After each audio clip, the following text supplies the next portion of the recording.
My name is Judy Adalin Jr.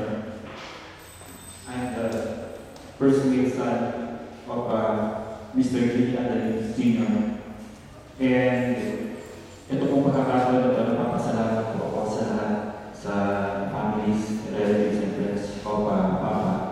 And I would like to take this opportunity para magsalita on behalf of Papa.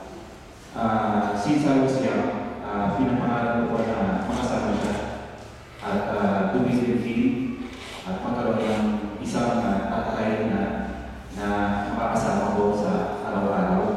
Pero I was not given that chance at lumaki po ako sa Manila. And hanggang sa pagdating ko, hindi ko siya kasama. Hindi ko po nasubukan makapiling isang parang pagiging pagkakawalan sa ama. Pero hindi niya po pinawala sa akin na nandiyan siya palagi para sa akin.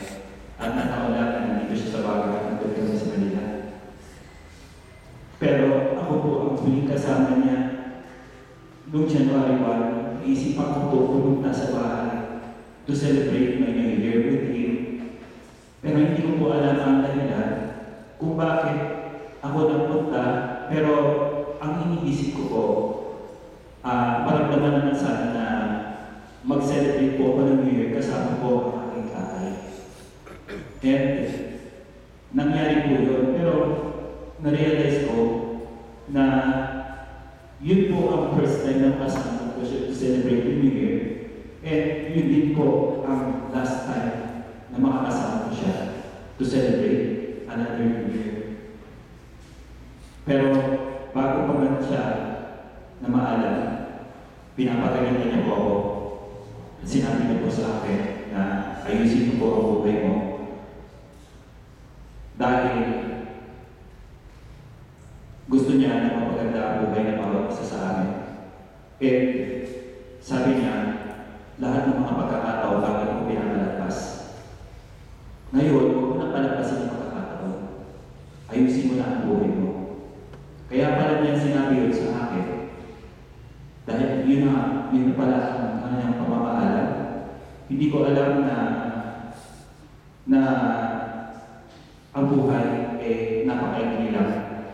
And that's why sabi ko sa sarili ko, hindi pala ganun simple yung pagsasabi ni Papa na ayusin mo ang buhay mo. Kung hindi, wala na siya pagkakataon makasama tayo, makasama kami lahat.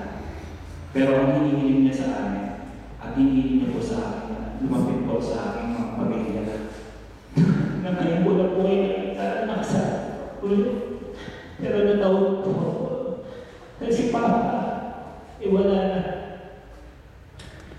Gusto ko lang po manahimik, pero mas daw po dahil gusto niyo ni Papa na lumapit ko sa inyo that I have a family with may I have a family here back. And I'm glad that Papa is always with me. Kahit lahat ng mga problema, kahit na hindi siya kasama ko sa Manila, I always call him at the times na nalulungkot po ako, pupunta po ako sa kanya.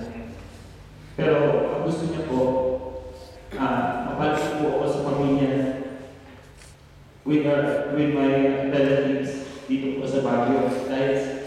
Dahil lagi na lang daw ako nag-iisa sa Manila. And nagpapasalamat po ako. Nagpapasalamat ako sa iyo, Papa. Sa lahat ng bagay na ginawa mo sa akin. Tuwing lalapit ako, hindi ka tinatalikod. Nandiyan ka sa akin. And gusto niya po i-realize na he always respect me. Gusto niya ipakita na hindi siya nawala sa pagiging ama niya.